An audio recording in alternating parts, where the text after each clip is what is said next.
we have a special day today.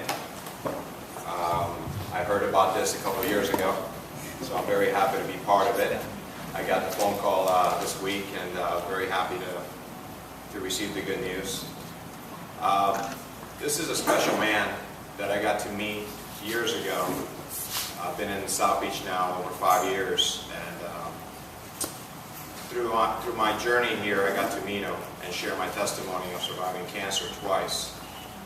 And you know, he gave me a lot of wisdom and a lot of guidance about what I was doing with my journey in life. About 2 years ago, I resigned from my career of managing health clubs to focus on stepping out in faith and living the life that I was supposed to live after God healed me of cancer. So Tyron told me his story. You know, this is a man that went all the way to the top of his profession as an agent for models. And in 2003, he resigned, stepped in faith. And since then, he's been doing God's work. And he's been helping a lot of people along the way. And I'm one of those people. So today, I would like to introduce Tyron Barrington, my brother in Christ. I know that this book will be blessing a lot of people, my friend. So God bless you. Thank you for allowing me to be part of this opportunity. And I look forward to all the testimonies from this book, because it's going to help a lot of people step in faith and do what they're supposed to do and live with purpose. God bless you. And now let me welcome Tyron Barrington.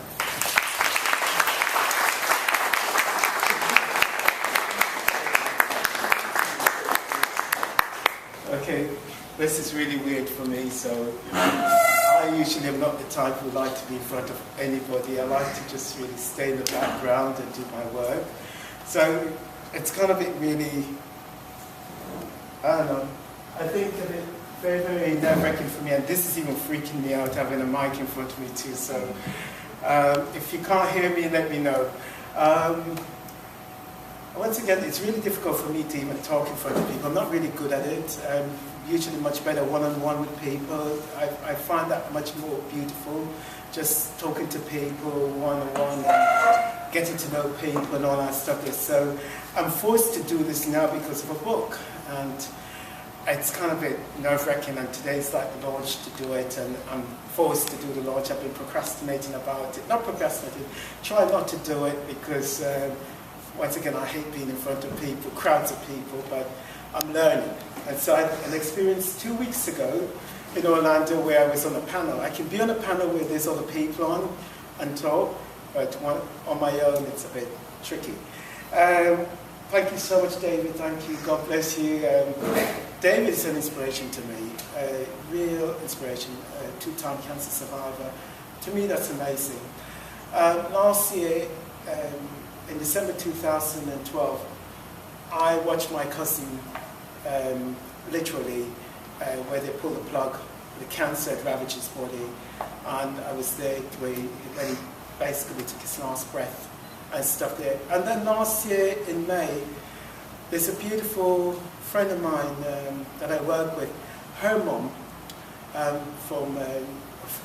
interestingly enough, we found out we both lived in the same cities of Germany many years ago, and she's from Munich, Germany, and found that her mom was from Munich, and that her mom, she had shared with me her mom had cancer and that she had not much time to live. And she had been trying to warn her mom for 1.5 years before, so her mom was not feeling well. And her mom kept putting it off, going to the doctor, and by the time she went to the doctor, I think like February last year, the cancer had actually spread all over her body. And we made a bet when I saw her in May last year. I think it was like end of April, something like that. I'm not too clear about the dates anymore. And we made a bet. She was happy that I was able to speak to her in German, even though meine Deutsch nicht gut. Ich spreche Deutsch, but it's not great. I speak it, but it's not great. It's many years ago I lived there, but she was very happy when I started conversing with her in German. And so we developed this bond, and then I made a bet with her that she thought she was going to die that week because the doctors had said that she had less than a week to go. We made the bet. I said to her, I'll be back in about 3-4 weeks and you're going to be here. Are we going to have a conversation again and we're going to have a laugh and stuff? And I left her some books. One of the books was 90 Minutes in Heaven. And I thought that was an incredible book. And she was on the fence whether she believed in God or not, but she believed there was a higher power and stuff there. And her daughter was very happy that I left her the book, and she read the book and she said it brought her renewed joy and stuff. By the time I got back to New York, a month later she was still alive, and we joked about the bet. Yeah, that's true. We joked about it. And about 3 weeks later she did pass away. 3 weeks later I was at the hospital with her, and I saw how cancer ravaged her body. And if it's just one thing I just want to share with everyone, the reason why I'm doing this talk today, I didn't really have an idea what to talk about. I knew that I wanted to talk about the agent, the most important agent in the world. It's not me. It's not anybody else that I know of except the one God, the one true God that I know of. And I want to talk about that, but before I even go into that, I wanted to share just for each and every one of us, if we get a chance to please go get screened. Doesn't matter, you know. I know especially for men, we tend to not want to go and do, you know, have the colonoscopy and all that stuff there. But it's very, very important because colon cancer is a very big thing in our society. There's a lot of men who are dying of it, and women and stuff there. So today, this is in tribute for all those who passed away. I met we are from here, from the American Cancer Society. Gentleman right back there, he's going to be, Daniel is here we met a few days ago, and I felt compelled when I sent out the thing to let people know about the book to have all the proceeds from the book today to go to the Cancer Society, because they've been having problems getting people to sign up to volunteer for the Relay for Life. They had it about 10 years ago, they got good support, but it's been dwindling. And so for me, you know, I come from a background where as a former agent, I was still my focus was more on humanitarian issues. And I'll go into that later, but when I heard about what was going on with the American Cancer Society down there, I thought, what better way than to use this event to highlight that issue. So at the end, apart from what's been stuff that I'm making a different donation, I'm making a total donation because I know this money is not enough to give to them. So I've written a check for you that I think you're going to hopefully be happy about. So to give back. So you don't need to count for that. That's just my little part of contribution. You know, right now there's somebody dying of AIDS, but there's also someone dying of cancer. There's so many issues going on in the world today. We see what's going on between Israel and Palestinian. There's so many issues going on that I want us to be aware of our surroundings. Be totally aware. Don't be, in our industry we can be very self-absorbed. My thing is to let people be aware, to be able to be aware that there are someone sitting beside you, maybe going through something in life that you don't know of. And they, most of the time, need someone to talk to. And from your left to your right, there's someone, each one of us are going through something in life. And so, let's take the time to consider our neighbors, consider people around us, and don't just walk blindly. Walk with the awareness that we all need each other, and we need to share with each other. Even if it's a gentle smile, a hug. Even when you walk down the street, you can say good morning. You don't know the difference of smiling, what a difference a smile can make in someone's life. When you walk down the street and you just smile at them. Thank you, Pastor. That's my lovely pastor right there. Thank you. Welcome. Thank you. Thank you. Give my pastor a hand. He's totally blessed me with a place. Thank you. So remember, we're all going through issues in life, and that we all are responsible for each other. I know Ernie has to go to work, but she was so kind to come early, and her husband has to go to work too. God bless you guys. Thank you, thank you, thank you. We'll talk later. Okay, God bless you. You too. Thank you. So, with that in mind, just remember just to be kind to each other, be loving to each other, and remember to help each other. All right, going back to what the book is about. It's about the agent, an amazing guy I fell in love with when I was a child. My grandparents they were just really amazing. They loved the Lord, and they were just constantly making sure that we understand how important God is in our lives. And my parents would make sure every Sunday we went to church. And but it's when I left, when I was a teenager and stuff there, and you had to travel by yourself in different countries and stuff, I started realizing how much I had to depend on the Lord and how much I needed the Lord to be my guide. The 23rd Psalms, the Lord is my shepherd, I shall not want, is what this book is basically about. When you say the Lord is my agent, it's basically, the book was written for the 23rd Psalms. The Lord is my agent. It was David. When he was going through hard times, he wrote that because he knew what God had done for him. And every time he went through hardship, God was always there by his side and by his side and helping him. So he would write, the Lord is my shepherd, I shall not want. He maketh me to lie down in green pastures. Most of you know the Psalms. When I was an agent, I used to say to people, the Lord is my agent, I shall not want. He books me with the best models and all. And the other agents would laugh, or clients would laugh. They was like, oh, that's kind of funny, that's kind of cute and stuff. But it was true. For me, it was, okay, I was an agent, but I had the best agent in the world guiding me on how to become a successful agent. So anyways, I was born in Jamaica. I was blessed to be born in a beautiful island, the island of Jamaica. And my family is of many different nationalities and cultures. As I say, my father's mom is Panamanian. Mi abuela is Panamanian. But she never spoke Spanish to any one of us. She refused to speak Spanish to us. So I was forced to learn it from my friends because I felt it's important to understand other people's culture and their language. So I tried to educate myself to learn the language. And but I speak it, so it's very bad when I try. But people, they're happy when I speak to them in their language. And the same when I moved to Germany, I forced myself to learn to speak German, just because I didn't want to be in the country and be disrespectful to the people and their culture.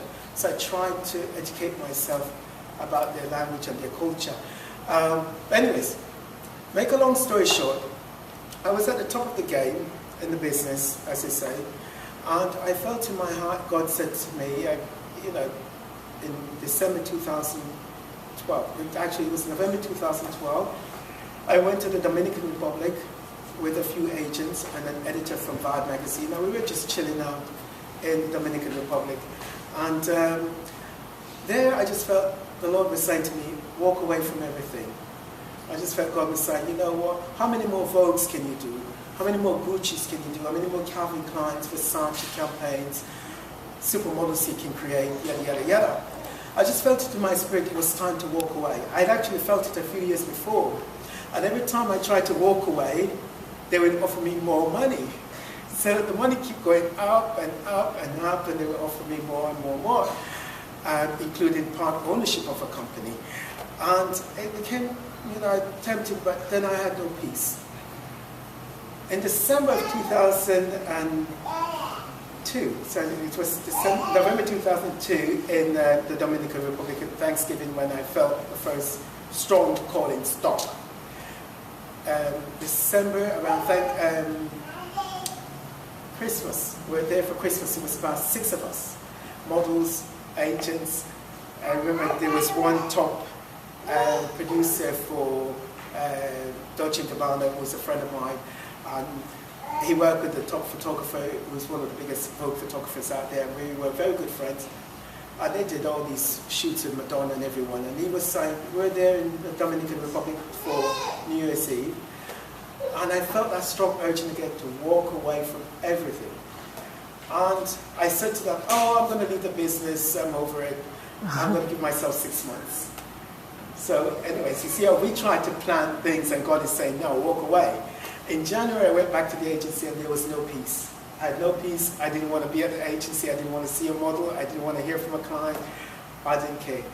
What happened was I kept pushing myself. At the start of February of 2003, my boss came in, and there's a chapter I wrote about in it, about my boss scampering around like I don't know, a squirrel or whatever. He was on some medicine. I'm going to call it medicine. He was on something, and he kept scampering around. And, someone here knows my ex-boss, I'm not going to call nobody's name. So he kept scampering around, and when you read the book, you're going to see what I'm talking about. And in the staff meeting, I felt in my spirit God was saying, how much longer are you going to sit here and let people be disrespectful?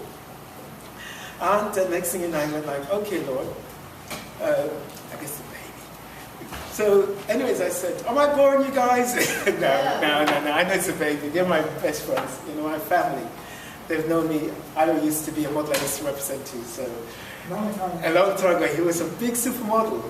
So anyways, and I'm thankful to God that he's here, because he's here, and then there's a baby model, not one, but two.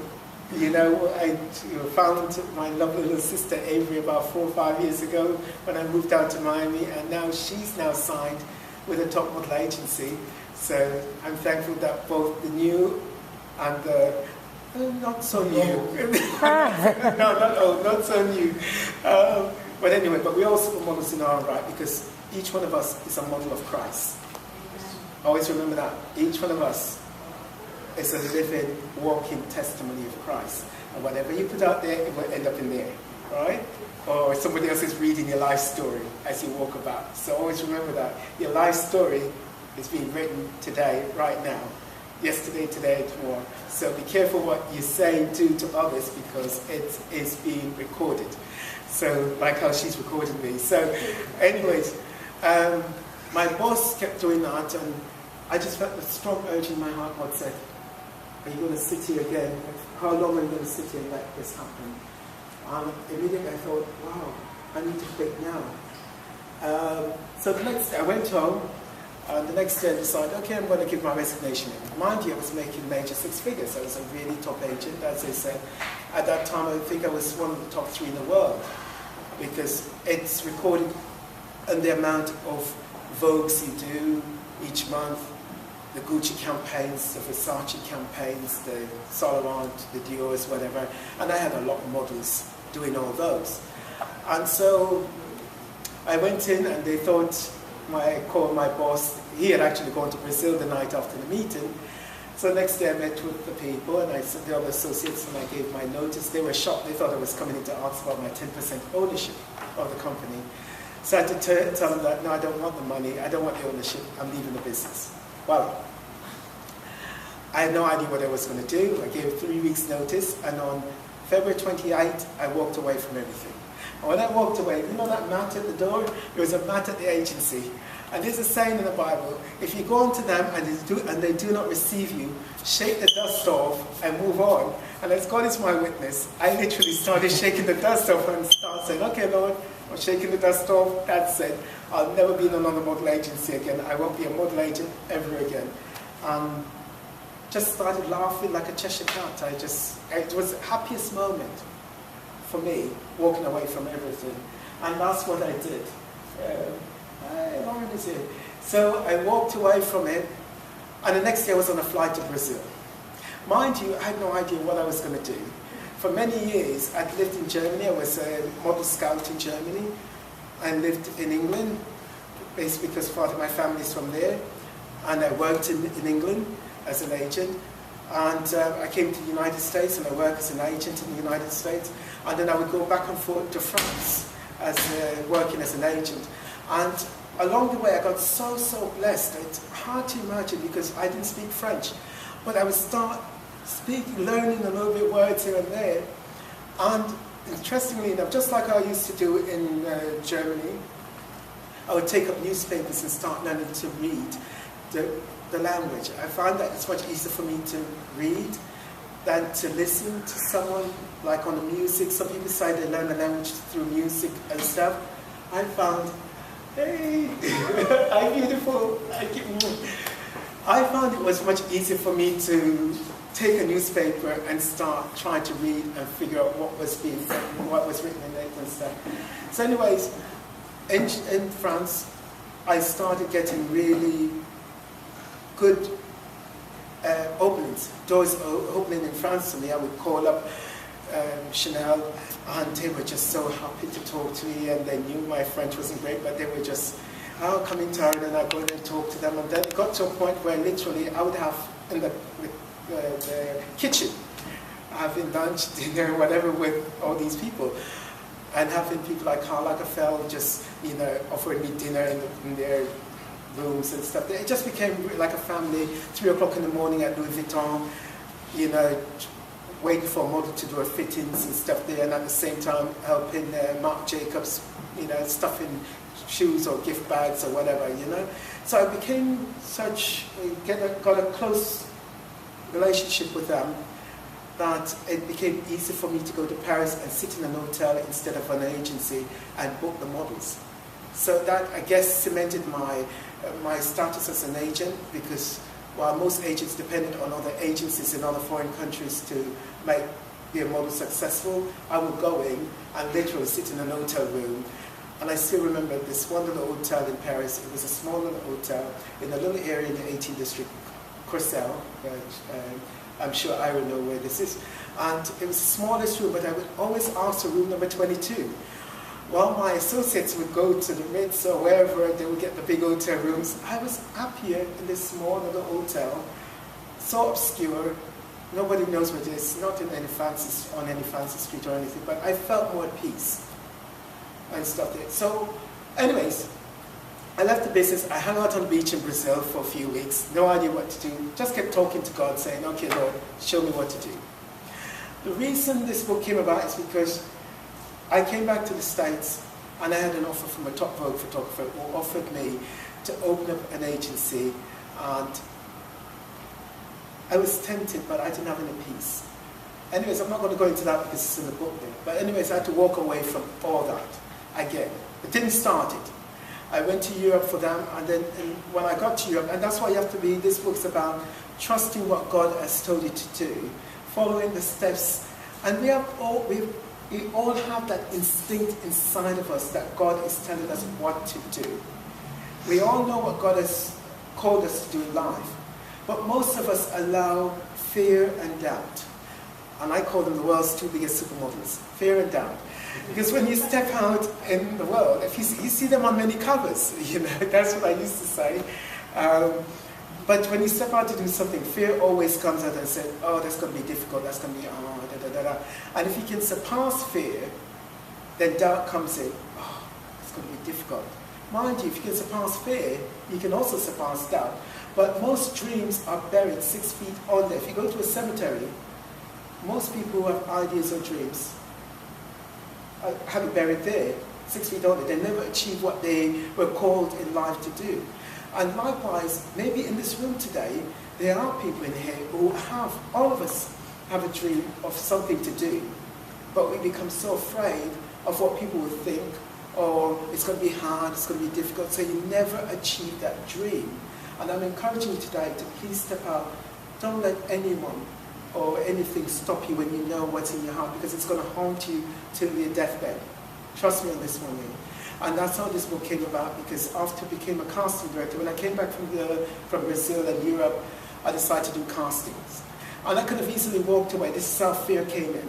I came back months later, and then all of a sudden, I was asked to get a celebrity for a big brand from Norway. And it's a big department store from Norway. I'm not going to call any names, but there was a famous celebrity on TV. She was quite famous. She's quite famous. She's still famous to this day. And she's, the client wanted her for the campaign, and the client offered $500,000 for 1 day of shoot.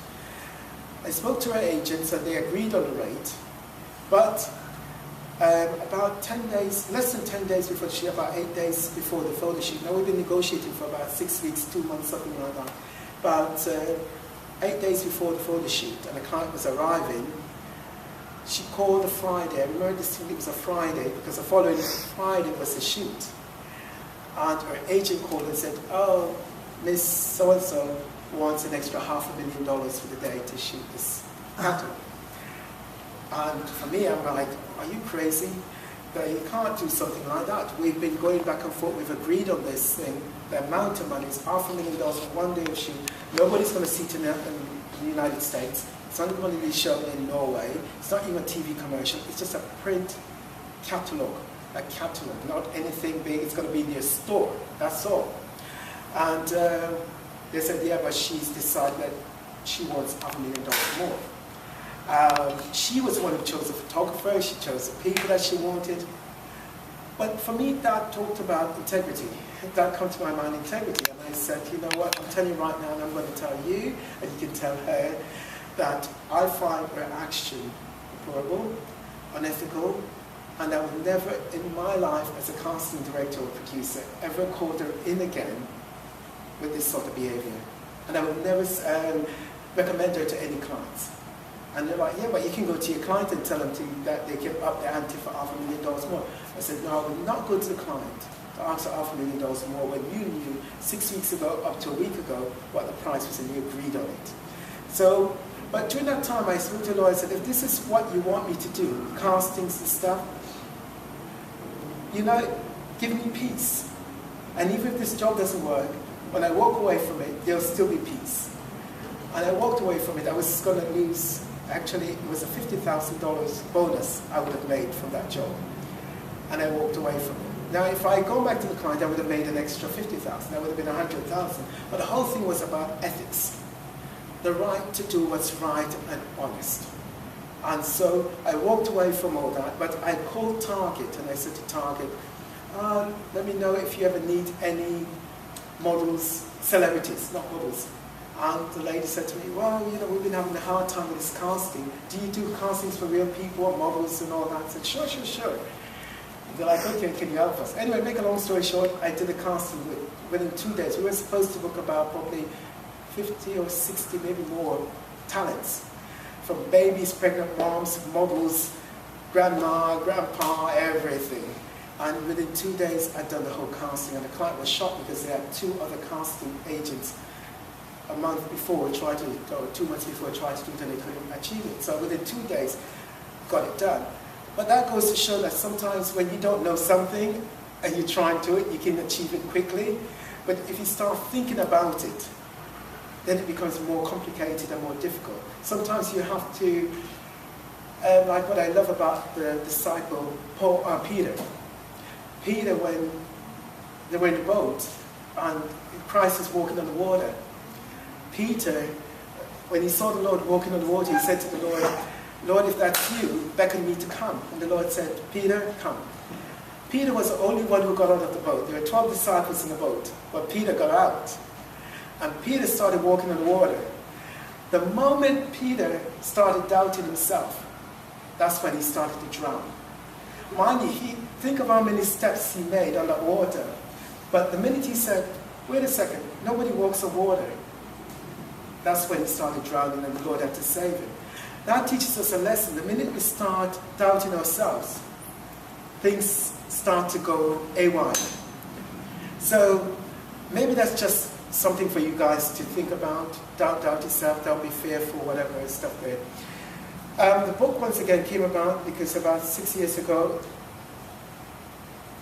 I couldn't sleep between 1:30 and 4 every morning. I don't know if anybody has those early morning wake-up calls between 1:30, 3:30, 4 in the mornings where you start going like, oh man, I need to do that, I need to do this, do that. Well, that started happening for like 3-4 months. In the middle of the night, between 1:30 to 3:34, I would get these ideas for this book. And so I kept ignoring it for like a month.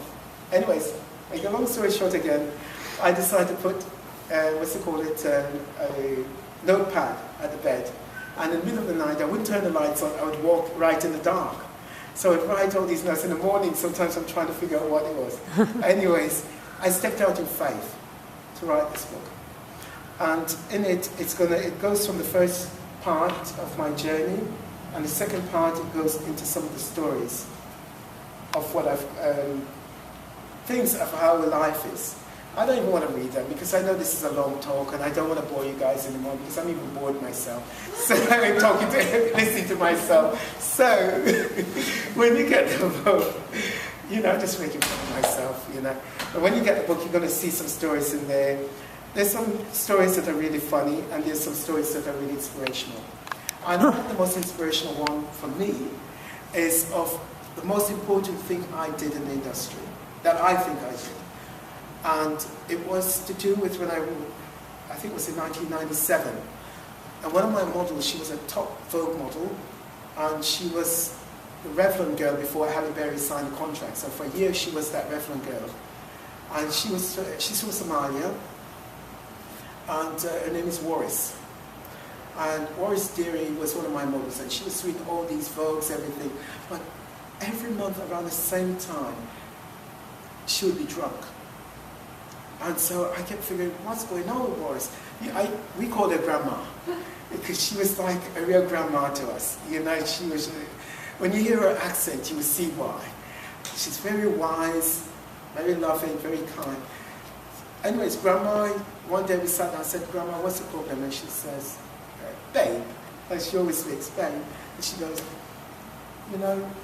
she was born in Somalia, in wild Somalia, the desert of Somalia, and her family were nomads, and they would travel from villages to villages, and along the way, had her goats and camels, and I think she was around 12 when she was offered in marriage to a man in about, she said, in her book, she said he was probably about 70, something like that, and she was offered to marriage to him.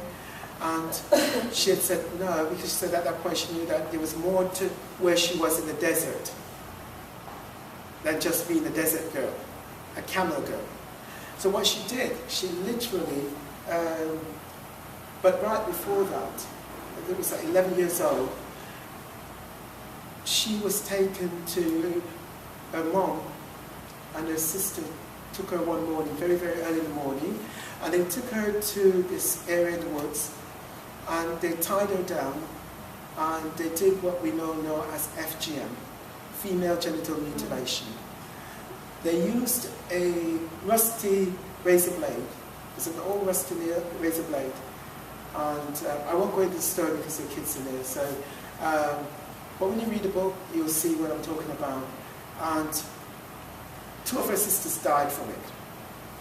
And, but she decided that when she was offered up in marriage, it was time to get out of Somalia. She knew of her uncle who was in Mogadishu, the capital of Somalia, and she decided that she was going to run away. She ran away to get to Mogadishu, didn't know where she was going, but she went. Along the way, she fell asleep one day under a tree. And this is how God is with you wherever you go in life. She was under a tree, and when she woke up, there was a lion staring her down. And she said, and I pray you're able to read her book. It's called Desert Flower. It's a beautiful book, incredibly beautiful book. Anyways, Waris told me a story about the circumcision. And that to me freaked me out because I'd never heard that before in my life. I in turn went to my boss and I said, listen, we've got to do something about this. And he said, my boss, she said, no, well, nobody knows who she is. It's not important. Not important. She didn't say it's not important. She said it's not going to get much news. Instead, what I did, I said, listen, the only way I'll stay at this agency is if we take the story and get it out. And so we went to Marie Claire magazine. Marie Claire magazine did a nice piece because they were happy to see the face, especially the face of a model who had gone through FGM. So they did a beautiful piece on it. And then we went to CNN and all those news organizations and stuff there. Anyways, sorry. After that, she got, hey, nice seeing you, wow. We went to the UN. Before we went to the UN, I left my job. And I left it because there was a contract negotiation that wasn't going anywhere. So I left, and I felt, you know what, I would be much happier to get this story out. And if there's one girl, one little girl's life that I could save, that would be important for me.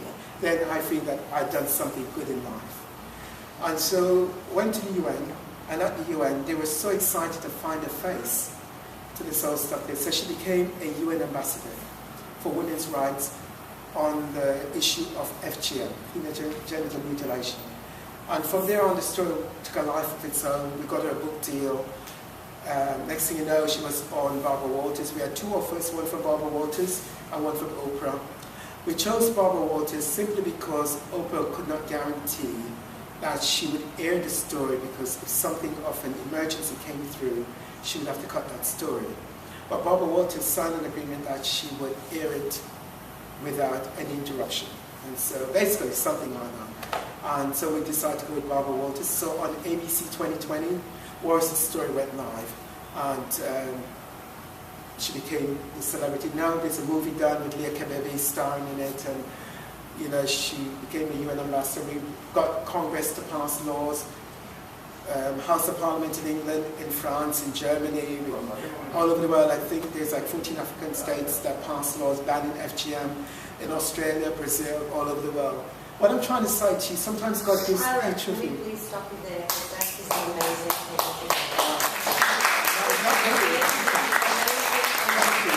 From Africa, and I saw that Marriage article, it changed things in my country. It was amazing. Yeah, it's an incredible story. And funny, because I was at the Chamber of Commerce this week, and the lady that was chairing the meeting, she knew of the story too, and she had seen the movie, and she'd seen the movie quite a number of times, stuff there.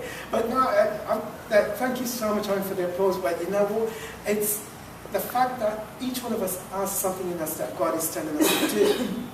But what happens, most of the time we don't do what God has told us to do, because we become so afraid and doubt that gift within us. But Waris went out there, she was happy that someone was listening to her, and someone had found the courage. For me, I left my job. I left my 6 figures, and I wasn't making any money, because with the UN they paid Waris only $1. UN ambassadors don't get paid. Angelina Jolie gets paid $1, just like all other UN ambassadors. They get paid $1, and that's what it is. You know, it's about helping others. Yeah, there's some people who make money from it, the directors and all that stuff, but it's not about making money. It's about bringing awareness to an issue. And that's what it was with Waris's story. And that's why, to me, that was the most important thing I felt I did as an agent. All these years. Not the Vogues, not the Gucci's, none of those stuffs were important.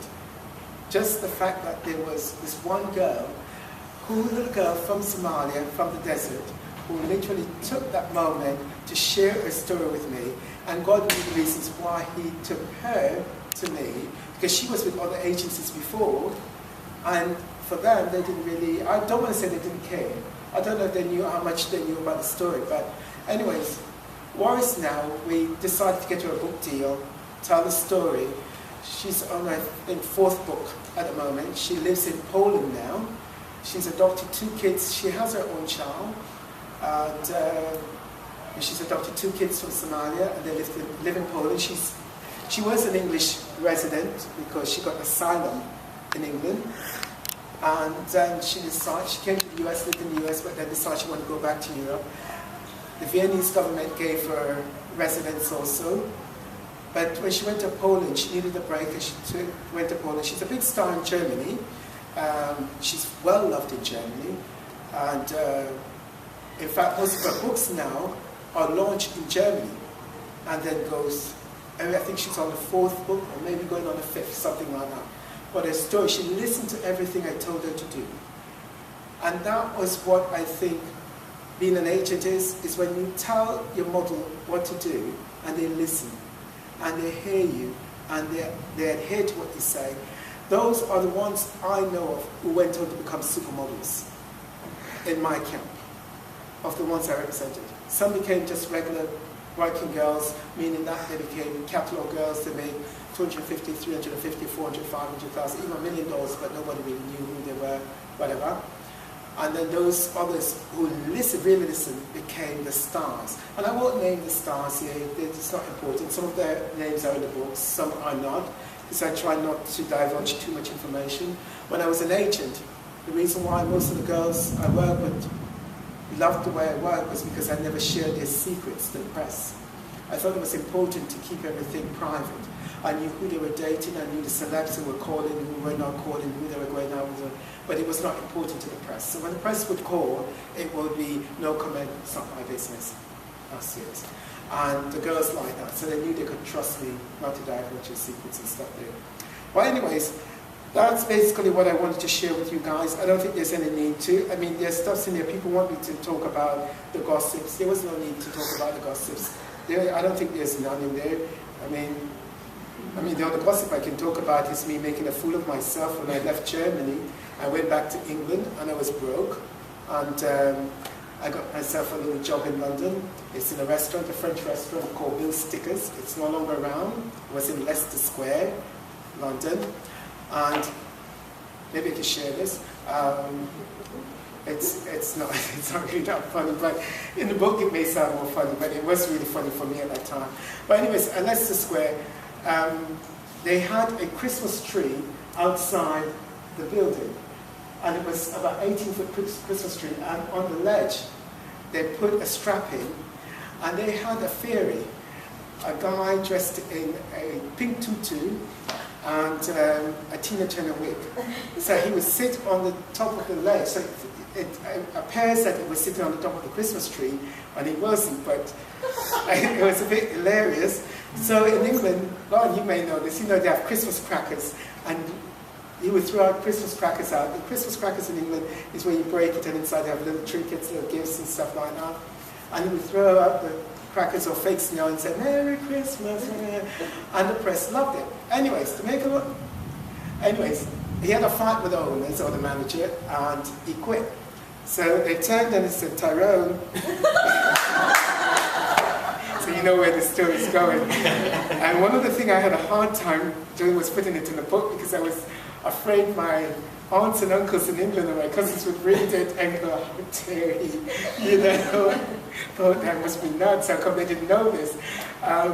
So it was, I think, I can't remember how much it was £7.50 or £9, I don't know, per hour.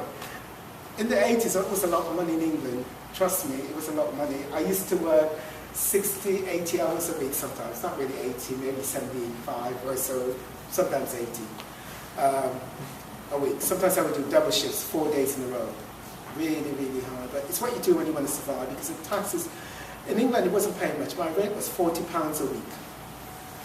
And so after taxes I would literally take home about £95. And then you have to buy your weekly pass for the bus, the train, whatever, and your meals and stuff there. So you didn't have much money, but you know what? It wasn't bad. I thought it was good. And on top of it, I was working as an agent for free in London, and then leaving work around 5 o'clock to go and work in the restaurant sometimes, get to the restaurant by 5:30 p.m. So I go to restaurants and leave around 3, 4 in the mornings, stuff there. So I did that, and then at one point, where you didn't go into the agency because you do the double shifts, going like that at the restaurant. Anyway, so they called yours truly to sit on the Christmas tree. And God knows, I don't know why I did it, but God knows I did it because I needed the money. So I donned the tutu, the pink tutu, white stockings and a white